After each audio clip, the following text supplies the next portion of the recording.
Well, our next speaker, after dropping out of high school 13 weeks before final Year 12 exams, Clint cut his teeth in business managing the least successful Domino's in the country. After 2 years, there he was, approached by a high school friend to apply for a job as a shelf stocker and filler at an irrigation shop. Within 6 months, Clint was managing that store and soon after was promoted to the sales and marketing manager of the entire group. In 2009, Clint quit the last job he would ever have to start Fluid Designs with a business partner. Fluid Designs was meant to be a custom water feature business, but it soon morphed into an irrigation and lawn business, and then in 2010, Fluid Designs became Water Pro. Clint then bought out his business partner a couple of years later, and after navigating the birth of he and his wife's first child and an audit from the ATO, he started Lawn Hub, a direct-consumer fertiliser brand. A year later, he strategically acquired Railways Landscape Supplies and is currently building Dirt Cart, an app that he will be used to source landscape supplies. These companies now form the Hectogon Group. Clint is a strong believer in the phrase, "You catch more flies with honey than vinegar," and brings that attitude to how he runs his companies. Clint's goal is to build a $100 million company using kindness and empathy. Hectogon is currently turning over $12 million per annum. Today, Clint will be talking to you about the things he does to foster and grow relationships to increase turnover and profit in his group of companies. Can I ask you please to make very welcome our next presenter, Clint Adams.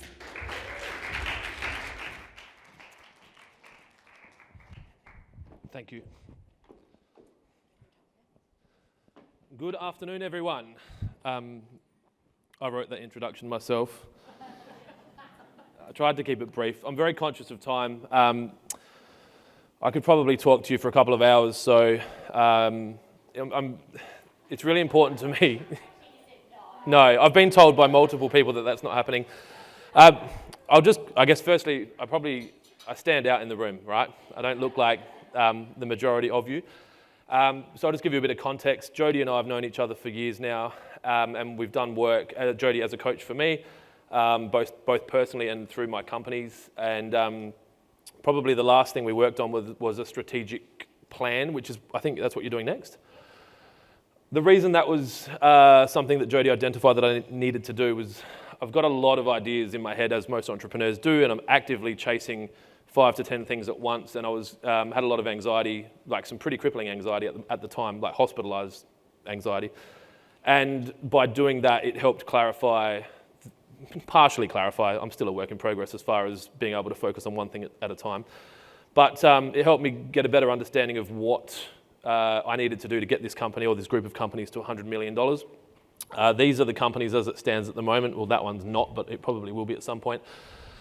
So it's a lot of businesses to be actively running, and the reason that the businesses are a success is because of the relationships that I've developed over a decade now, 15 years. I feel like I say a decade and then I realise that it's now been 15 and then it's actually probably been 20. But the idea for me is that if I build high quality relationships with customers and staff and our suppliers, then the rest of it takes care of itself, provided you've got a financial model in place, which we do, as far as having some software or some rates that you charge, depending on what you do. Now, I'm also very conscious that the businesses that I run are probably different to what a lot of the businesses in the room are. And I've only got a rough idea, so I don't want to make any assumptions, but most of what we do are trade-based, inventory-based supply business model. We don't do any digital products yet. We do free digital products. We've got staff that create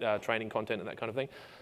So I'll talk today as quickly as I can through a few things that we do to acquire customers and then to turn them into raving fans, and then obviously to increase our turnover and then increase our profit from that. I was hoping to be able to do a few questions and answers at the end. I think that most importantly, I want you to all leave here with some kind of an idea of what you can do to implement into your own businesses rather than just hearing my story, because that's great and it feeds my ego, but ultimately it doesn't give you anything to take back and go, okay, well, these are some ideas that we can, or I can use, or we can use in our businesses to do what Clint's done, and hopefully somehow kind of find those parallels. So that's right. So this was a framework that I developed off the back of talking with Jody, actually. So a lot of the things that I do in my business come naturally. It's just something like, I guess I'm a born salesperson. I've always been able to negotiate my way out of situations, get away with things if I get in trouble. I'm kind of an ask for forgiveness over permission kind of guy. And Jody was like, you could probably explain this better, and you're going to need to at some point. I want to do more speaking. I want to do more education. So we put this 7 C's of sales together, because 7, well, that was just a nod to Jody. And then the C's, obviously a nod to me. And it just worked. So there's a lot of alliteration in this. Now, this is a model that I was using organically to try and capture, to get customers in the door. I'm a believer that inside our businesses, once someone's experienced our service, they won't leave. And my main goal is just to get someone to come in the door, or now our digital door, and use us and have that one experience where they go, wow, that was a lot different to what I expected, or it exceeded my expectations, and I don't know why I would go back to buying from any other companies. This just, like, we do have that, like, I don't know why I was buying from these people. So I'll talk through that briefly. If we get time, I'm happy to run that through someone else's business and kind of go, well, you know, if I've got an online products business that does this, or if I've got a hairdressing business, like, how does this apply? But I'll talk through how we do it and try and tie it to my experience, which has been food service at Domino's, and then obviously my trade-based businesses. So the first thing that's really important is to get a clear understanding of who your customer is. And you've probably heard plenty of people talk about the avatar that is your customer, and clearly understanding who your customer is. But not a lot of people sit down and actually spend the time to understand where their customer lives, what they look like, when they're going to be spending time in certain areas. You know, Domino's was a really good example that our customer was people that lived within the local area. So there was no point us targeting a customer that lived in other states, or even outside of, you know, a 5 to 7 minute drive from our store, because they're not going to take advantage of your offer. Now, for the other businesses that I own, say Lawn Hub, that's an online business. We ship anywhere in the country and into New Zealand as well. Our customers are a vastly different person. We know that the majority of our customers are men aged 24 to 45 that like lawn. Now, once you've got your customer in, like, a clear understanding of who your customer is, it gives you a stronger ability to be able to create the offer. Now, just to clear it up, the calculate in the middle is because along this whole process, you're going to be calculating everything. So when you're working out your customer, you're calculating things like distance that they live, or you're calculating potentially the kind of income that they may have, or the available income that they might have to spend on something that you're selling. We move around to creating the offer. Now, for me, it was really important that we're creating an offer that has our customer in mind. Like, there's a lot of businesses that will create an offer that benefits the business and not the customer. Your focus needs to be on the customer. And this whole talk today is about how we focus on our customers, and then the sales and the profit is a result of that. It's not what we're concentrating on while we're trying to create the offer. It's the result. And I think if you get too caught up in worrying about how much money you're going to make from the offer, or how many conversions you're going to get from the offer, and not concentrating on what the actual customer wants, you're going to create a shitty offer, and it's not going to work, and then this whole thing falls down. So we look at the offer and go, well, we look at creating the offer and go, well, so for WaterPro, which is my irrigation business, there are certain products in the market that people know the market value of. Petrol's a good example in the real world. If you saw petrol for 99 cents, you know that you want to go buy petrol if you're comfortable lining up to save $20. We find the same products in our market. So we've got irrigation products that people know the market price is $150 for. We then go to market at $100 because we can still make money from it. That gives that client the ability to buy a product that they were going to probably buy anyway and make an extra $50. So that's got our customer in mind. It's making more money for our customer and making our customer's life better. They're making more money and they're happier. During the process of creating that offer, it's really important that you're calculating the potential risks. Now, we have the majority of our customers, because like I said, we're a relationship-based business, the majority of our customers are recurring customers, so they're coming back to us daily, weekly, monthly, and buying the same things. Now, if they've just bought 1,000 things at $100 and you discount them to $50 the next week, that's going to piss them off. So when we're creating these offers, we'll go back into our software and we're going to calculate the risks and understand whether or not discounting this right now is a good idea, because you might upset someone and it might be something that's worth waiting a little bit later. Now, going back to the Domino's example, they're just creating offers that get people in the door as quickly as they can. They calculate the time frame that they want the offer to be, and they just keep it short, right? So they'll give you a 5 to 7 day. We generally run 30-day offers for WaterPro and for the other trade-based businesses. At the moment, we've got a Black Friday sale on for Lawn Hub, which it goes Friday, Saturday, Sunday, Monday. I don't know how Black Friday turned into the whole month, but we keep it pretty tight. When we're creating the offer for Black Friday, we need to calculate the costs. Now, we'll lose money over the next 4 days. We could lose $5,000 to $10,000 because we're selling things at cost, under cost, or we're paying freight for things that cost us more. I don't have a problem with that because, as I said before, I'm creating an offer with my customer in mind. And that customer just bought something that they know the market price for, because we don't discount. And then they get 25% off once a year. They take advantage of that. They use it to give it to their clients. It helps that Black Friday's in the middle of the warmest weather and people buy fertilizer when the sun's out. But they save money. They can either stockpile and keep it for themselves or give it to family and friends, or it's a good Christmas present. But because people know the value of it, when it's discounted, they're going to take advantage of it and grab as much as they can. So the next thing, once you've created the offer, and you guys know your business better than I do. Like, you'll know what offer makes sense. I'm hoping as I'm talking, things are triggering in your head and you're going, yeah, actually, that makes sense. I could do that with my business. The next thing is to cast the offer or communicate that offer. Communicate didn't fit very well in the slide, so we just went with cast. I think I've probably sent it to you with communicate. So you're casting that net.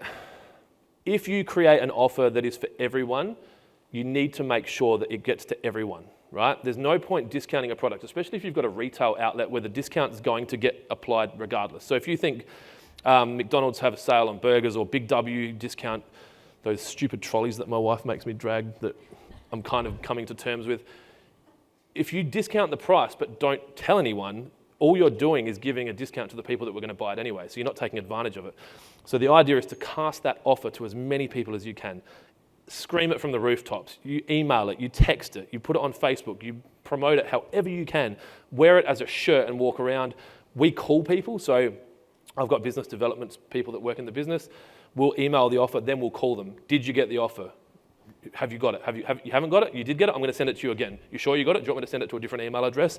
And we cast like crazy, because there's no point in you giving a discount if you're not going to get the benefit of bringing customers in. Because as much as this is for your customer, the whole purpose of this is to grow your audience and to get more people into your business. So that the calculate comes into the cast again. You need to understand what that's going to cost, right? And I think that's probably worth talking about here. If you can't afford to do that offer, just because it benefits your customer doesn't mean you should do it. If you're going to go broke creating this offer, don't do it. I can afford to drop 5 to 10 grand on Lawn Hub over the next 4 days, knowing that we'll acquire 500 to 1,000 new email addresses, which we can then use to target with marketing. And we've got another 500 to 1,000 people that have tried our product. We believe word of mouth for that product's a strong marketing. So if you look at the long-term cost, it's not actually a loss of 5 to 10 grand. So you need to be calculating what it costs for you to cast. I'm going to get real big alliteration with this one. To cast your offer. Now, once that offer is out there, you need to capture those sales. Now, there's a lot in that. For us, we have salespeople ringing around and making sure that they got the offer. You also need some kind of accounting system to make the capturing of that offer smart and quick and seamless and of a good quality. We obviously have point of sale software, websites. The customer can just go there and buy it. If you don't have that set up, and this is a bit deeper and I won't go into it, but if you don't have what you sell things for, what your pricing is, you're not clear on whether or not you discount, the capturing of that's going to get complicated and you're going to start tripping over. So if you don't have that set and you don't understand how you're going to capture the offer, then again, this whole thing breaks. So you need to be able to say, all right, well, for Domino's, for example, people have to bring the coupon in. And then when they come in, you want to capture their information. So we'll say, hi, how are you? Yep, you want your pizza? Can I just get a mobile number for the order? Right now you've got their phone number. All right, do you mind if we, do you want to join our email database, or can we get your delivery address? Pizzas are good because they get the delivery address. Now, obviously, companies like Uber and DoorDash have taken away the access to that information, so you don't control that information anymore. But capturing the sale is as important as capturing the information of that customer. For a business like WaterPro, we might send out an offer to, I think our email database might be 1,000 people, right? We deal with a very pointed niche group of people. We deal with landscapers who buy from us on the regular. So we'll send out 1,000 emails. We might get an open rate of 30%, which is okay for us. And then we will call them. And then we'll make sure that they've got the offer, and then we'll get feedback on it. So when you're capturing that data, you're also capturing feedback. So if you're on the phone to the person and saying, hey, did you get the offer? And they're like, yeah, I did. Like, is it of any interest? No, it's too expensive. It's not the right time. I don't need that product, whatever it is. And that'll help you calculate the next offer. So you're always taking data. The more data you've got around your customers and the more data you've got around your products and what works and what doesn't work, the better quality it's going to be. Now, the next C, which is care, is a really big one for me. As I wrote in my own introduction, I believe in honey over vinegar. We will take financial losses regularly if it's the right thing to do. We have a lot of things in place to make sure that the people that we deal with are comfortable and protected and cared for both internally and externally. And there's no point bringing these people into your business and not caring about them. So you need to deliver on that offer, right? Because you've spent all that time and energy creating all this beautiful stuff. You know who you're going to send it to. You know how you're going to get it out there. You're going to chase it up, and then you shit the bed as soon as they come in the door. It doesn't work. So for us, we aim to exceed our customers' expectations at that care stage. I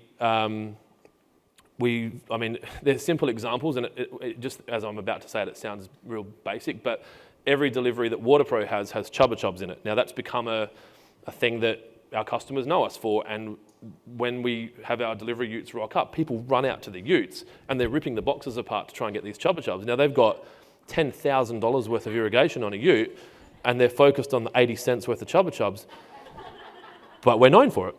We have espresso machines in every location, high quality coffee beans that are roasted in Rundle Street. It's like $40 a kilo. We buy milk direct from farms. And I don't ever look at the cost of that and go, what's my return on investment of that? It's just important that when a customer comes in, we're dealing with tradespeople, they've been out in the sun or they've been out in the rain, they're working physically hard. That 30 minutes or even an hour sometimes that they spend in our location is their only respite from the world, customers screaming at them, delays in the availability of products due to everything that's going on at the moment. So we care about them. Do you want a water? Do you want a soft drink? Do you want to just sit here? Do you want to use the internet? Do you want to hide in my office? Like whatever it is, we care about them because I know that if they do well, I do well. And it comes back to what I was saying before about making sure that that offer is created with your client in mind. Because if they do well, you do well. I'm guessing there's a lot of coaching businesses here. The success of your client is the only thing that's going to matter to your coaching business. If they don't succeed, like what was the whole point of it all? And that's where this care comes in, making sure that they are getting what they thought they were going to get and some more. Now, the next one is probably one that causes me a little bit of, I don't know, I stand out a bit in our market because we won't deal with everyone. So the goal for me with the honey over vinegar thing is to create a company that has, our staff don't feel like they don't want to come to work, and we get paid on time and we make good margin so that we can continue to deploy this kindness that we have. So there will be an amount of customers that are not your customer, and that's fine. Cut them. Get them out of your life, right? You've all got that one customer that it's always last minute, they don't pay you on time, you don't make any money, they demand everything. This is this kind of recurring model that we run all the time, and we bring all these clients in, and then we go, those two are dickheads, and they're out. And so one of our 12 immutable laws is no dicks allowed. And if you look at any of the social content that we do, sorry. Okay, cool. All right, yeah, so it got picked up actually. Someone took offence to my 12 immutable laws, and it hit the advertiser, which I was kind of excited about because I was like, this is going to be good. This could be the break I need. But our 12 immutable laws are pretty clear, and the idea is that we've set these rules around how our business is going to be run and how we will interact with clients, and so that when we get into these moments of stress, we've got this rule book to go back to. And so the 12 immutable laws, which you can find on YouTube and most of those socials, they are my 12 immutable laws, right? They're not necessarily right for anyone else. And to be honest, the majority of staff that might come to work for us might only resonate with 8 or 10 of them. But if they resonate with the majority of them, we use it as a very good qualifier as to whether or not it's even worth coming to have a job interview with me. Because if you think that I'm an idiot and that those 12 immutable laws are completely against all your values, then you won't apply for the job. So it saves everyone a lot of time. But one of the 12 immutable laws that catches a lot of attention is no dicks allowed. Now, we've got customers who spend $500,000 a year. Like there's decent turnover there. And I've had customers that spend that much money that we've stopped dealing with because they're rude to my staff.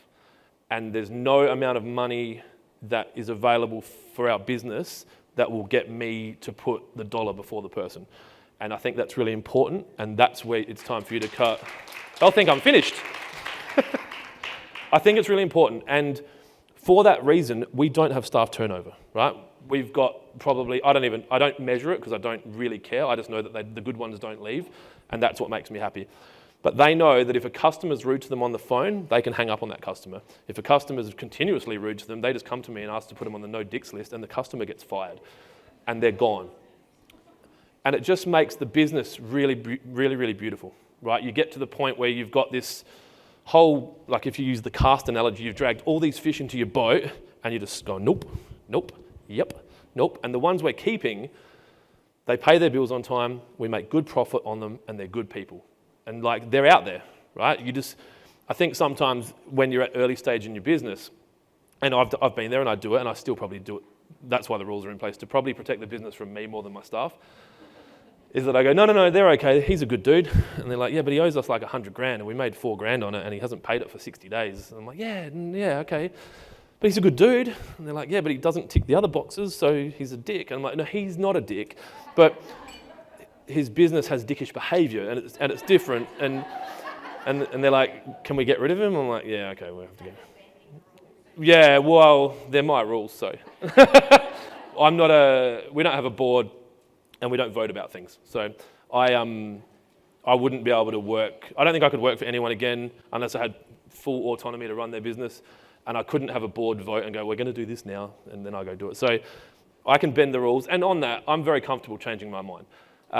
If we see that there's different information, I'll change my mind. And a lot of the guys that are coming to me with that, they don't understand the context around my decision. Like there could be long-term things that I know, or I've had a relationship with that client for 15 or 20 years and it's fine. But the idea is, at this point, you've cut away the customers that you don't want in your business, and you can do that in a varying number of ways.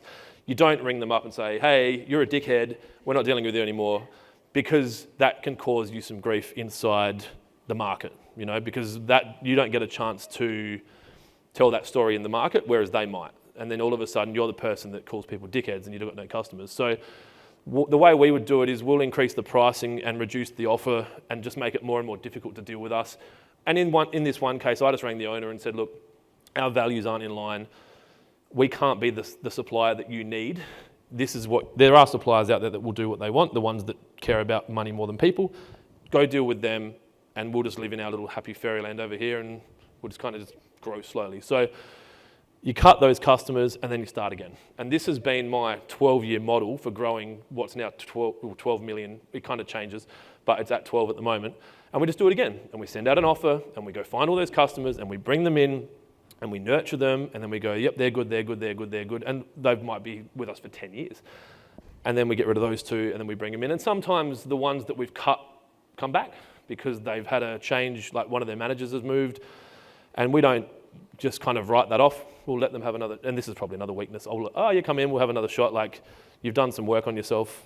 But one of the other 12 immutable laws is leopards and spots. So ultimately, if they've done it to you once before, they're going to do it to you again. So I don't present often, and it's because of the way my brain works, it's hard for me to kind of stick this all together in one continuous flow, so I can tend to jump around a bit. And I'm hoping to have time for questions because obviously, like I said at the start, my story might not be directly connected to yours. So I created this the other day. Well, actually, our graphic design team, probably a quick nod to Duffy over there, put this together. You didn't do any of this, did you? No. He managed the person that did, so he gets the credit. So you'll notice in the middle there's sales. The title of this talk was along the lines of relationships growing turnover and sales. Now, I did say before that yeah, it's down there. This is also meant to have my website down there, but that we're not going to get into we don't let the perfect be the enemy of the good. So the reason why those lines are blurry near the sales is because the sales needs to be the result, but none of this stuff, for me anyway, can be done whilst focusing on what the return on investment is. And I know that some of our competitors will track what they spend on a client, and if they're not getting the profit return on investment, they'll cut it off, or their staff will get harassed to make sure, well, you've taken this client out for lunch, they haven't bought anything, why haven't they bought anything? So this might not be an exhaustive 4 areas, but it's the 4 areas that kind of made sense to me when I was trying to put what I do as an organic behavior into a model so that you can use it in your own businesses. So the first thing was hosting the party.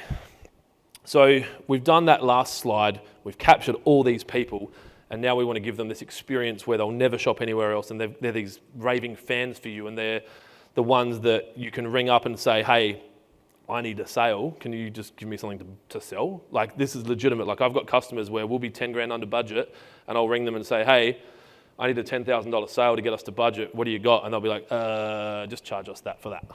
And they'll pull it forward a month because of the relationships that we've built with our customers. Now, hosting the party was probably, it comes naturally to me because I love being around people and I love talking to people. And I think when I was doing some work with Jodie, she's like, what do you want to do, for the rest of your life? I was like, I'd honestly just eat and drink and talk to people about business. And she's like, all right, that's cool. We can probably work something out there.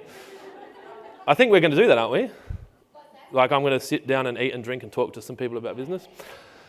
So for me to host the party comes naturally. Now, that party doesn't have to be, and we've gone analog and digital, it's as good as we could get, but analog being like this, physically actually hosting the party, and digital being hosting an online party, so Facebook groups. I don't know what other digital parties there are. Webinars. Podcasts. See, here we go, we're getting some crowd participation. So we host the party. WaterPro sponsors a lot of different associations. So the Master Landscapers Association is I'm on the board for that association. We're a sponsor of that association. The South Australian Golf Course Superintendents Association, we're a sponsor for that association. So we're always at the party. If there's an awards, tonight there's an awards, right, it's obviously the 7 Effect Awards because you're hosting the party.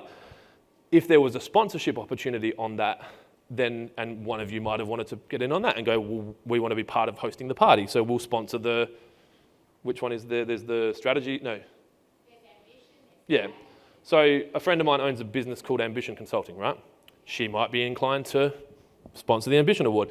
And then you're hosting the party. And by doing so, you're always there. And you start to hear things and you start to see things and people start to build trust because they see you and they're like, that person's familiar. What do they do? And you're like, oh, they do this. They're like, I need that. And then that's the person they go to. So we're always hosting parties. We had one this morning. We had a start of month barbecue breakfast at WaterPro, which we don't charge our clients for. I don't even know what it costs. What is it? They're like $300 or $400, Lise? Yep. So we buy bacon and egg brioche, and we don't mess around. We buy the best. And then we have the coffees, and we had 60 or 70 clients come through and sit down and have breakfast this morning. None of them feel uncomfortable, and there's no implied contract. They don't have to buy something because they're there. They just come by, and they sit down, and they're part of the party. And it gives all of these people a chance to talk to each other. I'm imagining a lot of you are independent, there's no business partners, there's no staff, you're on your own. These guys are the same. The landscapers, a lot of them, it's just them and one staff member, and they don't have an opportunity to spend time with other people, and they don't have an opportunity to talk about business ideas and have that networking. And this gives them a no-pressure situation where they can go spend time with like-minded individuals and just sit there and eat and drink and talk about business. So if you can host those parties, even if it's a Facebook group, it can't be selly. And this is the key. In there, in the middle, during those events, I don't have someone going, hey guys, while you're here, this is only $4 today. Do you want to take advantage of that? Because people will stop coming. But if there's a model in place to capture those sales, like we've got 4 front counters like a normal shop and people standing there to take orders, it will come naturally. And I think that we've also done dinners. I want to try and make sure I cover off all the examples. So the landscaping business was my first business. The supply to landscapers, so irrigation supplies was my first business. And we would have like a dinner, say, we'd find 10 customers that I knew would get along well, and we'd invite them to a dinner, but we'd charge them. So they'd pay to come to a dinner, which was for me, but they would go, yeah, I'm fine with that. Like I'll pay $99. I think we were charging $99 for a dinner, and there's a private room at Concubine upstairs. So we'd have 10 of them, and we'd just sit there and talk about stuff.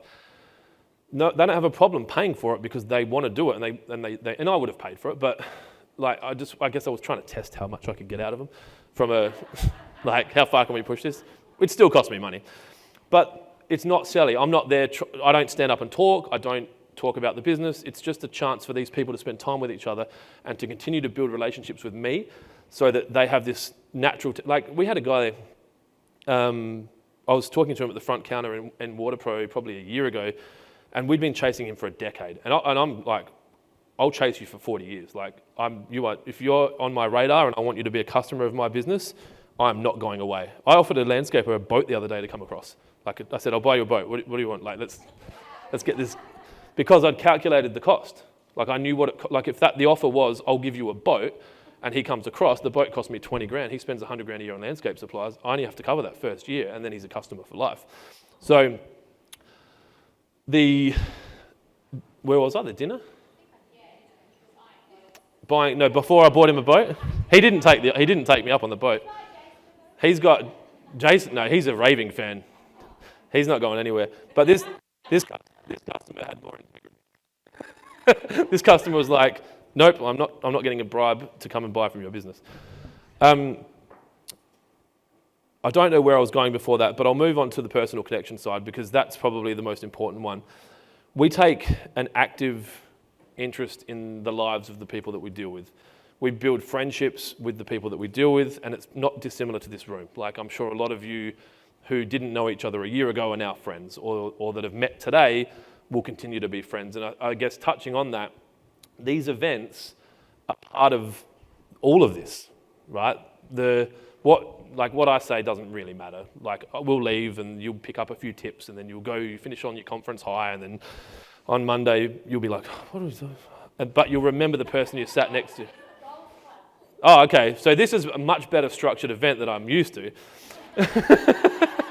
You can use that for the next one.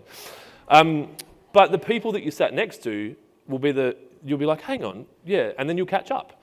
And then some might fade, but then I've got friendships from business that have come to my wedding, or that come to my children's birthday parties, and it's never selly, because you've got that system in place to capture the sales, and it just happens organically. And so those personal connections can come from both analog and digitally. So obviously we've got some very successful Facebook page business people in the room, and they've built personal connections. She's probably working. They've built connections, right? So they've built the community, they've hosted the party, people go to that page to be part of it. There's a personal connection because they're communicating and answering questions and giving advice for free. And I hope I'm not talking out of school. And then there's a pricing model, right? So if someone wants to be involved in that business, it's just set up, but it's not selly. So if you can build those personal connections, it just comes organically. And like I said, we've done it for so long, it just comes naturally to me. And I've never really thought to try and teach it. But if you can, we'll have a landscaper who has a baby and we'll send them a present, or something bad will happen and we'll help them get through it. Or they'll, we've obviously worked with Tony. Where's Tony? There. So Tony does a lot of work with my staff, and I've referred clients to Tony because we're trying to help them with their lives. And if that personal connection gets better because of that, and there's no selliness connected to it, then it's only going to grow your following and your business. Where I was going with that, this guy was in the shop. I was like, we've been chasing you for 10 years. What happened? And he's like, to be honest, man, everyone had come across and I felt like an idiot because I was the only one still shopping at the other shop. So there's so much social proof there because you've got and if you can pick the cool ones off the nest first, the rest will generally follow. But if you can get these people to come and join your business because they want to, not because they have to, and then they become these raving fans, then the other ones that might not be the cool kid at the party, they're like, well, hang on, all the cool kids are over here. Why are they over there? And they don't even know. They've just kind of naturally just gravitated across, and all of a sudden they're a customer and a fan. The training and information one we do a lot of. I think it's probably hard. Well, it's probably not hard if you're in the coaching space to be able to provide free training and information to some degree. And Jody will probably be able to talk more about that. But if you can have that, this much of it is free, and then the rest of it, there's a pricing model behind it. We do all free training and information because the stuff that we do has a product that you have to buy to be able to do it. So the training's not where the money is for us, the product's where the money is for us. So we can give all the trade secrets away because we know that they can't do it without buying the product. And that can be done both analog and digitally, as I said. So we have a warehouse at Dry Creek, which is quite large, and so we'll have training events down there. So if you're a landscaper, we would have one a month, once every 2 months we'll have a training event. We try not to do it during summer or spring. And we would consistently have 20 to 30 new faces come in every month to sit down and learn how to use the products that we sell. Now, while they're there, they're having Subway or beers or coffee, and they're meeting these people and they're spending time together, but they're learning. And this one, the training and information one, especially if you're dealing with councils or local government, it's the only way you're going to get them into a room without there being concerns around corruption and bribery, because they're allowed to go to a training event, but they're not allowed to go to the party. So we do a lot of that, both digitally and physically. So we've got a YouTube channel. We've got a rocking 2,700 subs, I think now. Basically famous. And we do videos on that, and we use that as a training tool to try and attract people to our website. And then it builds trust. And then we've got a system in place to capture the sales. And I know I keep going on about it, but it's really important that you have some way to capture the money and to capture the turnover, because ultimately that's what we're trying to do, but it can't be selly. And I know that sounds a bit confusing, but you can't be too needy and selly, and like people see it. And I think as soon as you can kind of disconnect from the need to have the sales come. And it's a really weird thing to say, and I don't know if that clicks for anyone or if any of you have kind of got past that point where you're not scared about money anymore. But it just makes sense, and it just comes, and you're just like, oh, yeah, all good, like that's just there. And I've got a lot of systems in place to capture what we do, and ultimately my goal is to get to a point where I'm just talking and making videos, and then the system catches the sales. But I enjoy that. So hopefully this gives you some kind of model, if you don't feel as comfortable as I do. I'm about to fall off the stage. As comfortable as I do around talking to people or making content or doing training and just going out and doing it. The Be Everywhere one is really important from a brand recognition standpoint. I don't know what the studies are now, but it's something like, 18 or 20 exposures to a logo or a brand before someone's comfortable making a decision buying from them. Is that right? And what did you say? It's like 22 connections before someone buys from you? Yeah. So there you go. I probably read that about a year ago. It's probably getting worse. I don't know. Yeah. You have to ask for the sale. You've already lost the sale. Yeah. They don't naturally just buy from you. They're not for you. I think there's a blurry line there. Like for my fertilizer business, we put ads on Facebook and then people buy it, right? So we're kind of asking for the sale. But I get real, what can we do to get your business? Yeah. What can we do? And to the point where, I know these guys well enough that it's not uncomfortable. Yeah. But if I talk to a new customer like that, they'd be like, you're a weirdo. Stop talking to me. But we make it's hard. And I agree with what you're saying. It's really hard to do both and say, I don't care and I'm so carefree and I don't need the sale, but do you want to buy it? and it's such this contradiction, but I'm trying to grow $100 million company. Like we have to chase the sales. And, if you look at some of my content, there's, like I've had a staff member that goes, I might call him at like 12 because he's probably like just getting into his day, and like, I don't want to ring him too early. And you're like, you don't know that, just go, like get the sale. But it has to be, you need a good level of emotional intelligence. I think that's probably the best way to put it. And it's not something that you can necessarily teach, and the best salespeople just have this innate ability to read the room and understand now's not a good time to ask that person for something. But where I was going, if you're everywhere, people get comfortable. And this, we started, like the Golf Course Superintendents Association is a good example. It took me 7 years of just continuously going to events and being there and not being selly and not being, one of the 12 immutable laws is no dry humping. And so it was a chihuahua dry humping more than a human dry humping. But the idea was that we have some really high target customers, whales in the casino industry. And we're like, if they come into the shop, I can't have these customers knowing that you're just like, oh my God, like, and then there's like 5 customers, 5 staff, and they're just like, hey, can I get you a coffee? And it just becomes really uncomfortable. So that's this reminder to keep it chill. But like, yeah, we're a business, just keep it chill. Like, I think I've heard the analogy a lot. You don't just walk up. I mean, the odds of walking up to someone in a bar and saying, do you want to come back home with me right now? And them saying yes, might be 1%, unless you're a Hemsworth or, I don't know. I only know what attractive men look like. I'm not really good with the women, but. What's that? I'm always schmoozing, like, yeah. But keeping in mind what's important to the customer and making sure that those offers, oh no, the tech department's. Anyway, I should have made more slides. Is that just time? Is that Aiden's fault? It is. Aiden used to work with us. He found a better life. I said to Duffy, have we got any dirt on Aiden?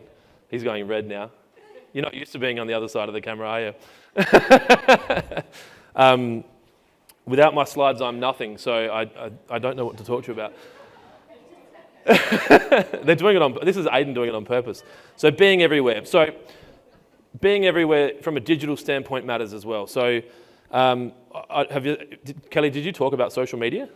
Yeah, so Kelly would have talked about it, and you would be deeply across it about how much you need to post versus how much you think you need to post and how you're not seeing. What's that? And that she's probably not happy she probably wants to post more.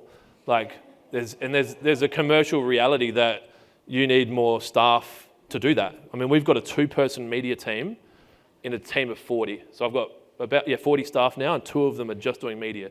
No direct return on investment because it's so important to be everywhere. And I think, like you'd agree, we don't produce anywhere near enough content. Like, what's that? We need 5. You want 5 more or 5 total? 5 more. Targeting business to business and business to consumer. Yeah, of course. That's a good point, actually. And this is the question was, can you talk about the difference between business to business versus business to consumer? Now, the majority of my businesses are business to business businesses, back with the alliteration, and I just got given a 15-minute warning. So, business to business for me comes naturally. I know who the client is, and when I'm creating those offers, that's in that customer part, which is, let's see if this works. There. I know those customers, I know where they are. LinkedIn's a beautiful place for that.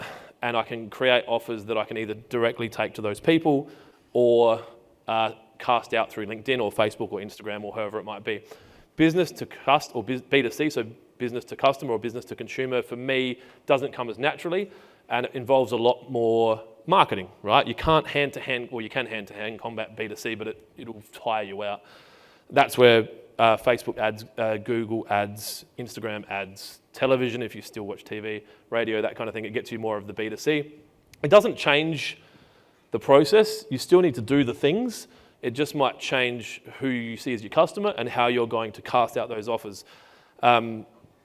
B2B, I find, for the bricks and mortar businesses that I have that supply materials to the trade, the B2B comes first and the B2C follows organically, because most of those tradespeople have gone and worked at someone's house and they've put an irrigation system in and then they've forgot one part, and then they go, oh, can you just go down to WaterPro and grab me a fitting?